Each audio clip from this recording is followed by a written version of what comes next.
After Lincoln vanished, Cassandra took control of the city's underworld. There wasn't a crime boss from Boston to Miami who respected her claim, though, so... Commission, the Colombians, the Cubans, they all went after her. They realized too late they had no idea who they were fighting. Johnny Galante, throat slit, watching Deep Throat in a porn theater. And Manny Moreno, set on fire outside his daughter's quinceañera. Severo Garcia, buried alive on the beach, drowned when the tide came in. Anton Bagrov, beaten to death with crowbars in the parking lot of the Briar Patch. And then the real criminals came for her. The governor declared martial law, sent in the National Guard, so Cassandra shot him in the head on the steps of the Capitol building. After that, everyone got the message. The city belonged to Cassandra. But the government is like a rogue elephant. It's murderous and patient and never forgets. So the state pulled funding for the schools, city maintenance, you name it. If they couldn't get Cassandra, they'd strangle the city until it gave her up. Hurricane Cassandra, the locals called it. I don't think anyone expected the damage to be so severe, that the levees would completely fail, that the flooding would wipe out half the city and force the other half to leave, that the city would turn into the ghost town it is today. It's hard to believe, really. A major American city, left to rot like that?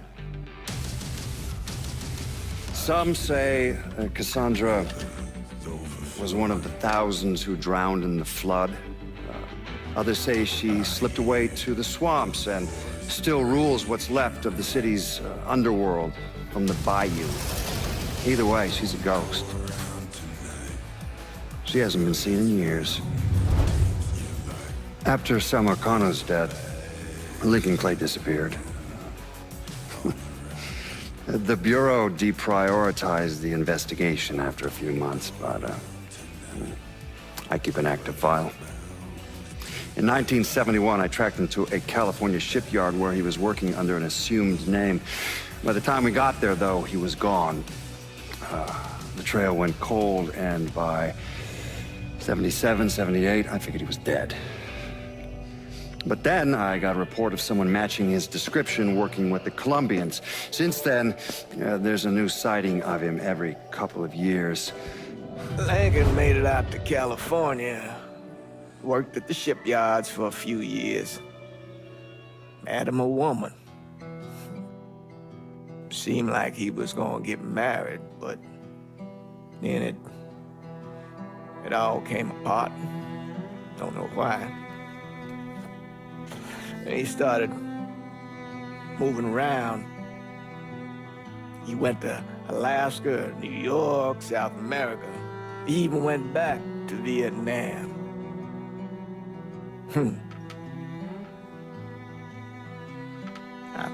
I still get postcards from time to time. You know, I think Lincoln wasn't able to accept the world for what it is, or his place in it.